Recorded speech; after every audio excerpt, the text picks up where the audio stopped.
ये इन्फॉर्मेशन इसलिए हमें चाहिए, अब हमने इस डाटा को रीड करना है तो पहले तो इसका एड्रेस जनरेट करना पड़ेगा। हाँ जी,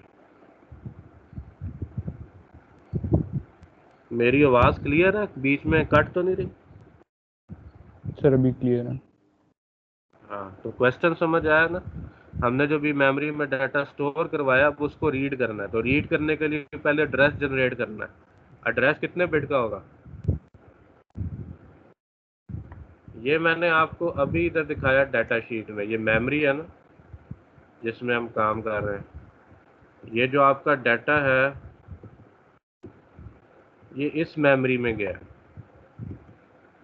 इसमें, और इसकी डाटा बस जो है उसकी विड्थ कितनी है? 21 बिट। तो ये 21 बिट एड्रेस के लिए आर्किटेक्चर के अंदर इसने 3 रजिस्टर यूज किए हैं, table pointer L, table pointer H, table pointer you. In 3 register के अंदर आपका एड्रेस लोड होगा 21 बिट, और जो डाटा आपने रीड करना है रीड ऑनली मेमोरी से वो इस रजिस्टर के अंदर आएगा, टैबलेट, टेबल एच।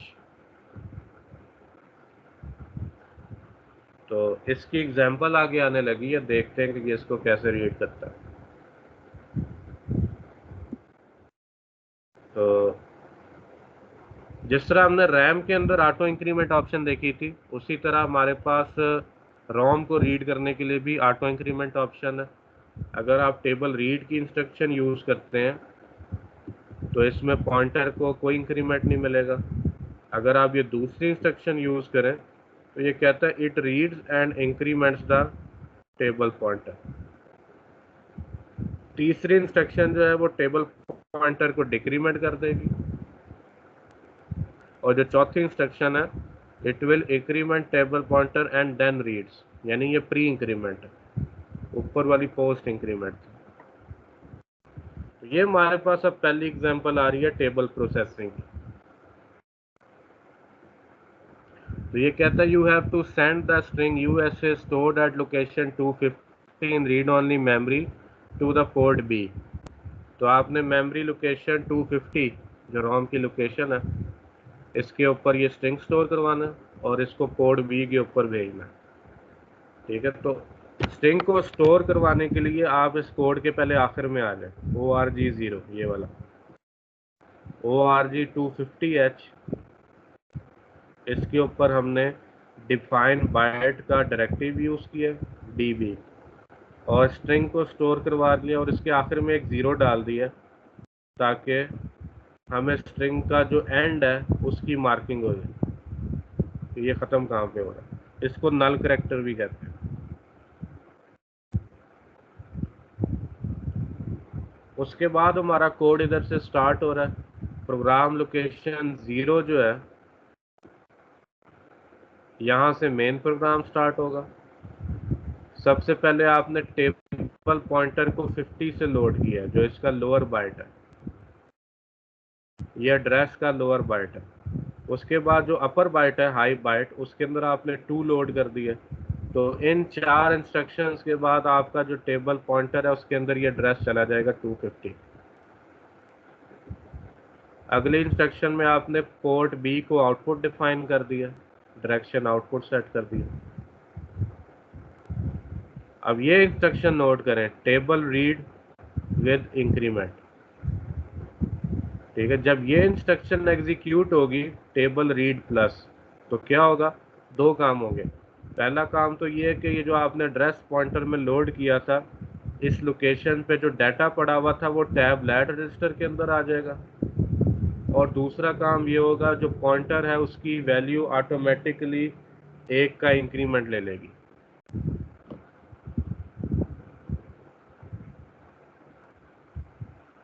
ठीक हो गया। और ये आपका लूप चल रहा है, ये कब तक चलेगा? जब तक आपकी जो वैल्यू है वो ज़ीरो नहीं हो जाती जो आप रीड कर रहे हैं। ठीक है, तो जो भी डाटा आप रीड कर रहे हैं जो कि एक स्ट्रिंग है ये वाला, ये आपका पोर्ट बी पे मूव कर रहा है। ठीक है, और ये आपका इधर लूप चल रहा है, और जब ये लूप आपका ब्रेक होगा, जो कि इस केस में होगा कि आपका ये आखिरी नल करैक्टर आ जाता है, उसके बाद आपका प्रोग्राम इधर ख़त्म हो जाएगा।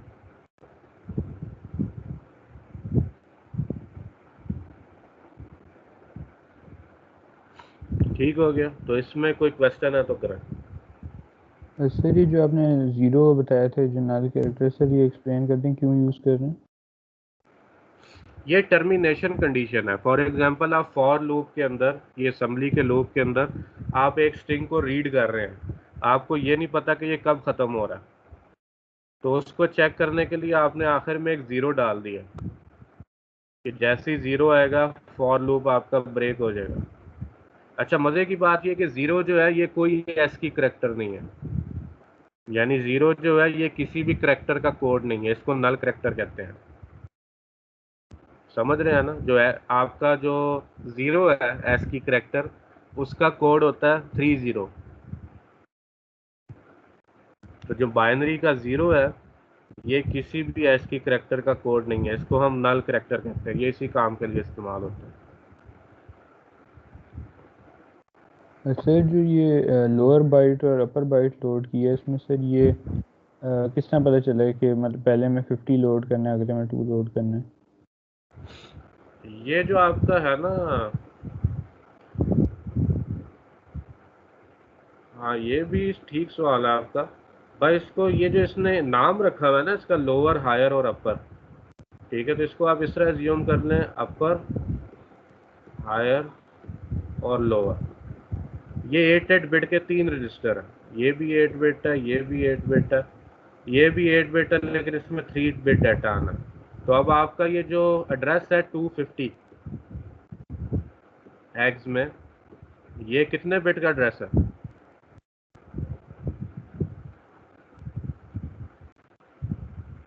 क्यों जैन? ये जो एड्रेस हमने लिखा है हेक्स में, ये कितने बिट है? It is a 12 bit address. ये 8 बिट्स हैं, ये 4 बिट्स हैं। तो ये जो लोअर बाइट है ये इसमें आ जाएगा, और ये जो अपर बाइट है ये इसमें आ जाएगा।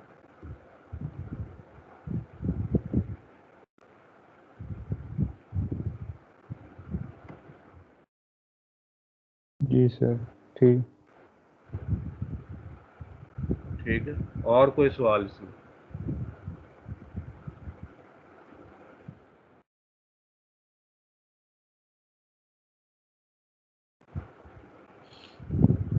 अच्छा, आगे चलते हैं।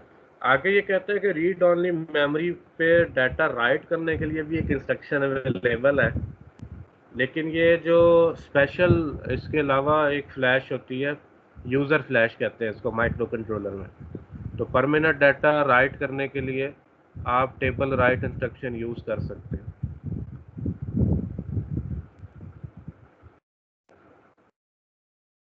इसके बाद हम आते हैं बिट एड्रेसेबिलिटी के ऊपर। ये कहता है कि आपकी जो the entire 4 kilobytes of file register data RAM of the PIC 18 are bit addressable and the status register is also included in it. ठीक है, बिट एड्रेसेबिलिटी का क्या मतलब होता है? आप किसी भी रजिस्टर की सिंगल बिट को मैनिपुलेट कर सकते हैं। ये ऑप्शन माइक्रो प्रोसेसर में अवेलेबल नहीं होती, ये सिर्फ माइक्रो कंट्रोलर में अवेलेबल होती है। ठीक है, तो इसके बाद बैंक स्विचिंग का हम सेक्शन इंशाल्लाह अगले लेक्चर में स्टार्ट करेंगे। आज का लेक्चर मैं फिलहाल इधर ख़त्म कर रहा हूँ। अभी FYP प्रेजेंटेशन मैंने अटेंड करनी है, तो अगर हमारे पास टाइम शॉर्ट हुआ तो हम इस 1 घंटे की क्लास को जो रह गई है रीस्केड्यूल कर लेंगे। तो एक्सक्यूज मी सर। जी जी, सर आज की क्लास रिकॉर्ड नहीं हुई? क्या हुआ? आज की क्लास रिकॉर्ड हुई है या नहीं? रिकॉर्ड होनी चाहिए, सही मैं बोल तो नहीं गया? हो रही है रिकॉर्ड? हो रही? ठीक है सर। Yes sir. और सर ये अब मैंने सेकंड